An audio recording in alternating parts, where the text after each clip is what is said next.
everybody, I'm Beebs Kelley. Welcome back to another video. It is time to take a look at the BRIT Awards.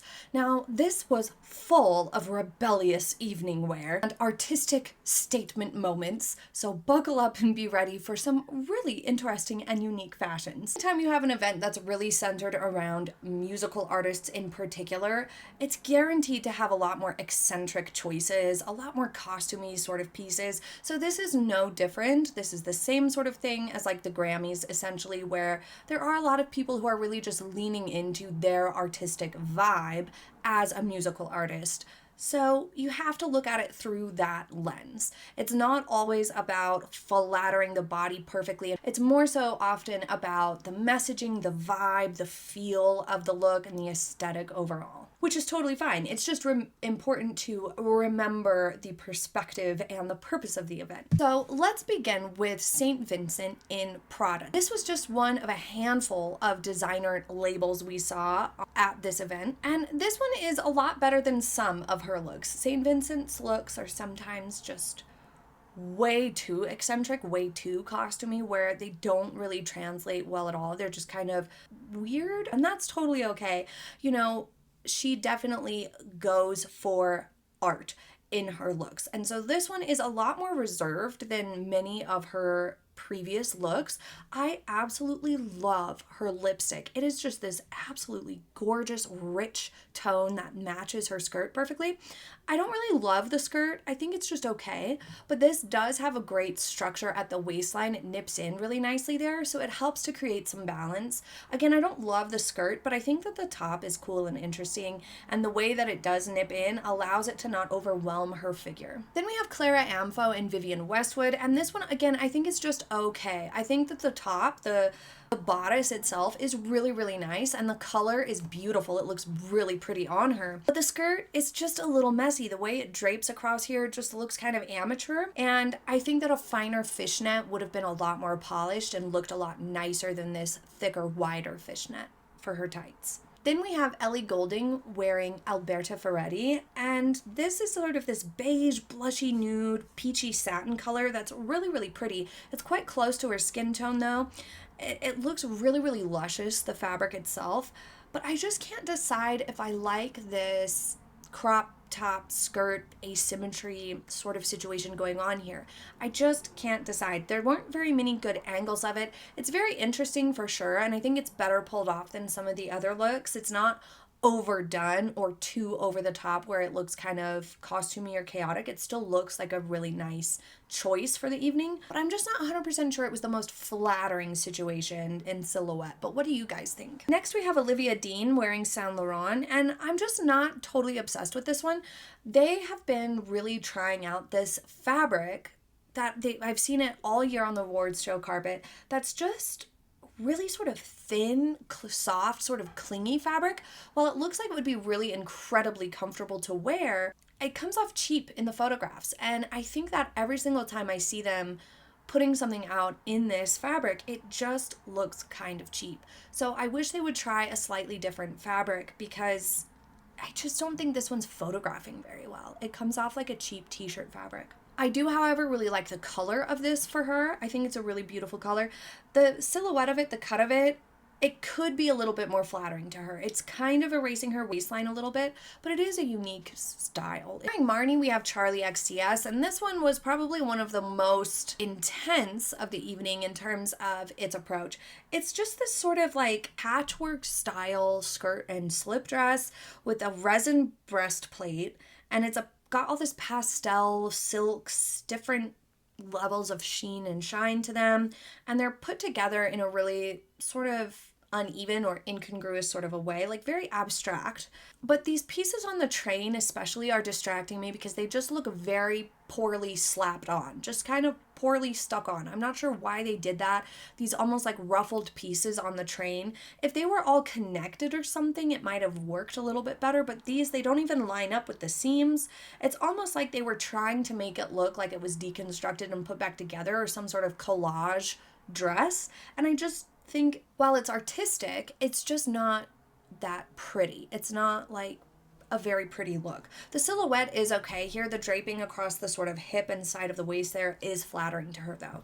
Which leads me to another collection of looks from the BRIT Awards that were just clearly way too much.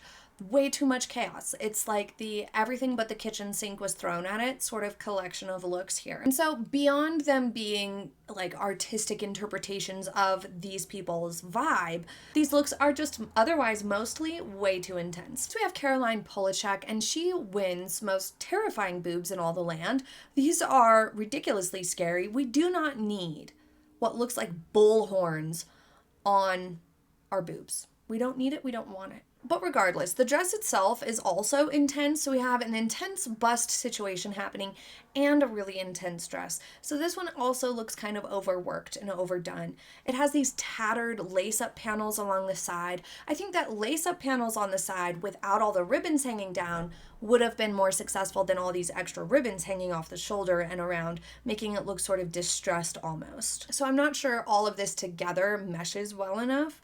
And then the seams, especially across the skirt area, do look a little bit messy, like they're pulling just a tad. So that further adds chaos and visual noise to this look.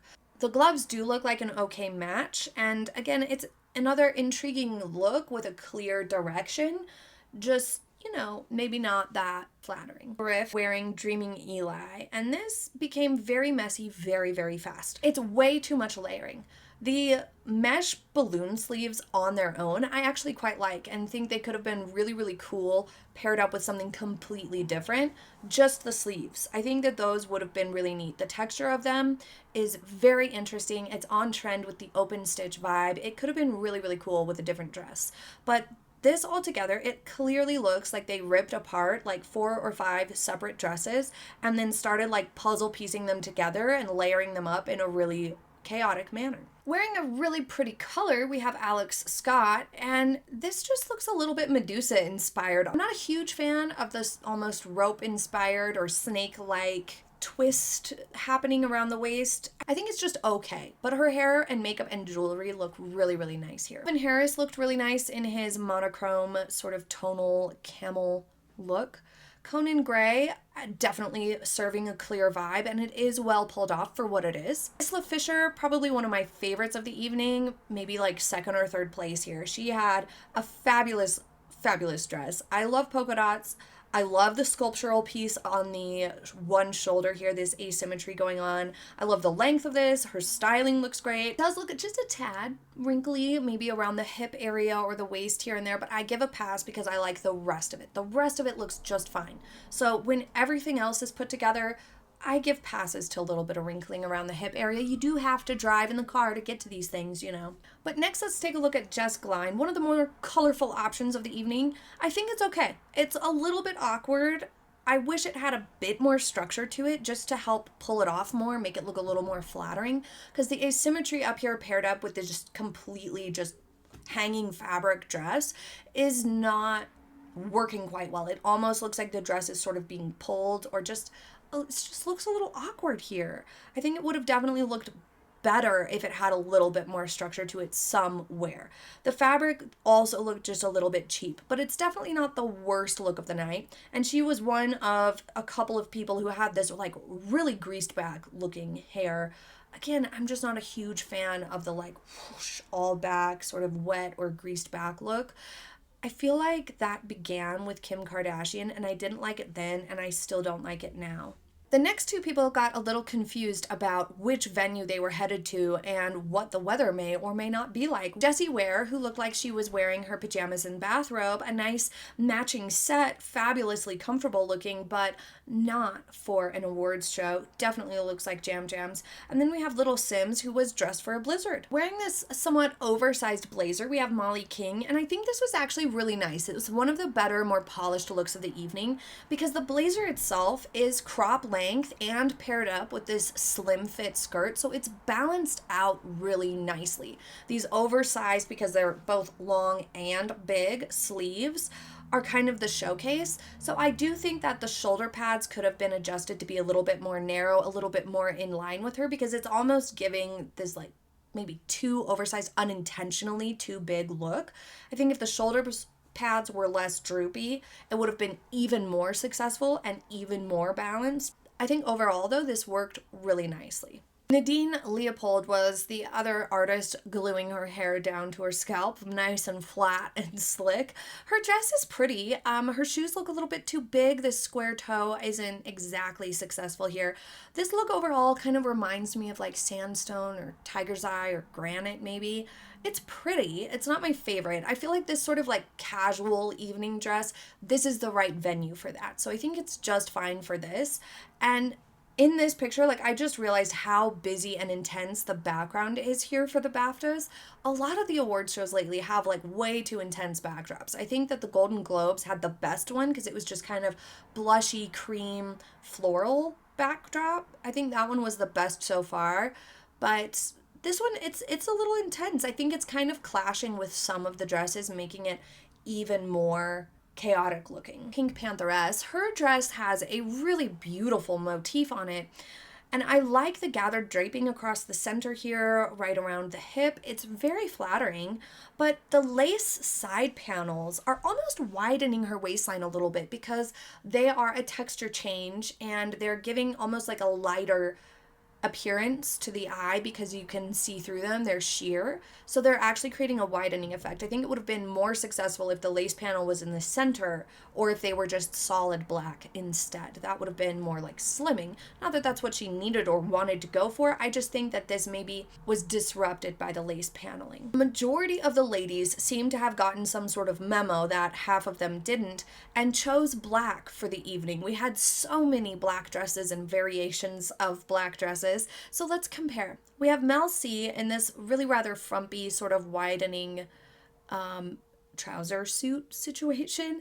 This one, I just really didn't like it at all. It didn't do her any justice or any favors. This portion of today's video is sponsored by Parade. They offer a wide variety of panties, bralettes, loungewear, sleepwear, lingerie, and even some underwire bras. They also have a really wide selection of high-waisted thongs, which is so perfect for getting that seamless finish under your clothes because you don't have to worry about the panty lines from traditional thongs. So I would highly recommend these. I got them in several different colors. They're comfortable and completely invisible under clothing. Their products also come in fun, vibrant colors, unexpected color combinations, and have a unique look and feel to them. Parade offers great comfort and is size inclusive. So if you're ready to give Parade a try and get 40% off site-wide, just click the link in the description box below and use code Beebs40 at checkout. Or go to yourparade.com/Beebs40 and use code Beebs40 for 40% off your order. Thank you so much to Parade for sponsoring this portion of today's video. Next we have Natasha Bedingfield, and this one has a lot happening. It almost looks like there are two different dresses happening. One of them is this sort of sparkly bit that has these sort of ties across here. I think it would have been pretty on its own. And then the other looks to be a coat with tiered ruffling or something down the back. I don't know. It looks a little bit smooshed together, two dresses smooshed together. Should they have been? I'm not sure. There's lots of texture, lots of interest, but it might be competing with each other a little bit or just looking a little bit too mismatched. I'm not sure. I do think that her hair and makeup look really nice though.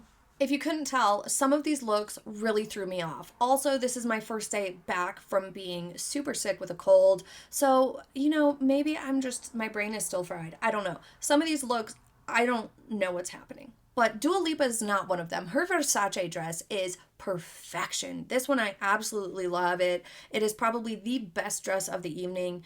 The strap design, this format of the really wide V strap is not my favorite approach on anybody, but I think it works okay here. It's clearly well fitted, so it's not producing any sort of weird problems for her. She looks stunning. Her hair and makeup and styling overall is also really cohesive and nice. Second best is probably Ray and Fendi Haute Couture. This is absolutely gorgeous. I love it. This is great. Please give her a necklace next time though. But yeah, her hair and makeup, her dress itself, all of it looks perfect. It's nice and balanced, sleek and beautiful. Great. And one of the only mini dresses I saw of the evening, we have Shania Shaik, and this is really interesting. I love the almost Beauty and the Beast inspired rose coming down here in the center.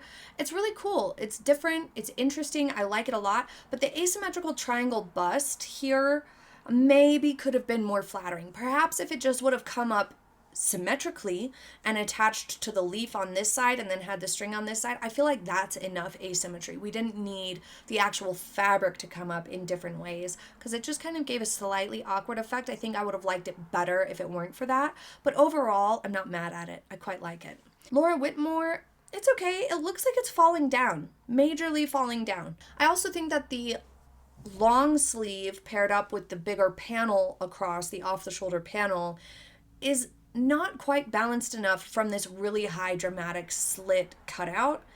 I'm just not loving the balance. It's not quite achieving what I think it intended to. On the other hand, Tate McRae has a really lovely dress. I really, really like this dress. It's very simple, nothing over the top, fits her perfectly, but I'm not convinced that these are the best shoes for it. I don't even mind the chunky accessories that she went for.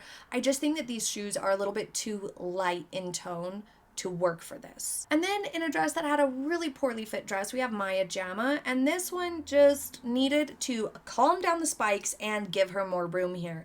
You can see it is extremely tight and it's not quite vibing with her bust in a way that's flattering. And that could in part be because there is such high dramatic sculptural spikes coming off the bust cups, but it could also just be that it wasn't fitted well enough or she needed more support or something. Just wasn't as flattering as it should have been. Next up, let's take a look at Vic Hope. This one's pretty nice. I feel like the boning and the black sheer mesh work we have going on is a lot better than some of the more like nude or white or just light colored tone mesh work from the corseted pieces we've seen in other dresses, because those tend to look really widening. Because this is in a black mesh with black boning, it prevents that like dramatically widening effect and comes off a lot more flattering, which is good. She made the correct choice having her hair up. Her makeup looks really nice. I think that if the skirt was a little bit more flowy, it would have improved the overall silhouette because the skirt does look like it's hanging a little bit stiff. But overall, I think this was a more successful look. Then we have Marissa AA, also looking pretty nice. I definitely think she needed a necklace for this, but overall, I think this is another one that's much more successful than the rest. It looks pretty nice. There's no major flaws. One of the more costumey looks of the night was young Athena. She went full drama. I'm not sure how well the snakeskin print goes with these sort of like angel wings or bird wings, whichever. But the outfit alone, just the bandeau and midi skirt, probably would have looked maybe a little too casual or underdone. So perhaps this is what kind of made it its own thing, giving it wings. I'm not sure. AJ here looks really nice. I think this was very well pulled off. This ran the risk of coming across way too shoulder heavy. She has a little bit broader shoulders than hip, and having them exposed with a halter neck top here is going to broaden them even further. But luckily this had a really eye-catching and dramatic cutout here in the center that really drew the eye in and helped to offer a little bit more balance to the shoulders and kind of just draw the eye away from resting at the shoulders. So it prevented the too top heavy look that way, and this came off looking really nice and sleek and well done. It's also clearly fitted to her absolutely perfectly. Eve is wearing a really interesting latex dress here, and I say that because most of the time when we see a latex dress, it is skin tight everywhere and very minimalistic when it comes to like sleeves and whatnot. It's pretty much always either a strapless situation or has like thinner straps and sleeveless, but this has full-blown sleeves. It's not skin tight at all. I think that this was quite successful for what it was. In yet another black dress, we have Joanne Froggatt. It's a fine look overall. I think that the sheer boob situation in the center though is a little bit distracting. It's kind of catching the eye. At first you glaze over it, but then it catches the eye, and that's a little bit less flattering than it could have been. I also think she could have gone for a better hairstyle for this one. Next we have Kylie Minnow, and this is kind of a big no for me. I really dislike this awkward skirt. It's just terrible in every way. It looks so strange and just unflattering. I can't find anything about the skirt that I like. Let's put it that way. I think that maybe if it were just a completely different structure, that like just tails coming down like this, it's so awkward and weird. I don't like it. I think if they were going for something really sculptural with the skirt, it needed to have like an actual, maybe just like an asymmetrical cut or something, not these weird, just really harsh triangular strips coming down. compared with the volume of the big texture and sculptural fabric, it's just too much of a contrast that they don't flow nicely enough. As for the top half, it's just a simple strapless bodice here that seems to fit her just fine, but she definitely needs a necklace for that. The skirt is the more pressing issue. It's very difficult and perhaps unfair to make a worst dressed list from this evening because there were so many pieces that were just really avant-garde, really leaning into, as I said, their artistic visions, that it's just a totally different ballgame. But I will select best dressed, which definitely goes to Dua Lipa. And Ray and Thisa Fisher were also really, really well dressed. Loved their looks, absolutely fabulous. But what was your most and least favorite? Please leave it in the comments. I cannot wait to see. Thank you so much for joining me for today's fashion edition, and I will see you next time. Have a happy day, everybody. Bye.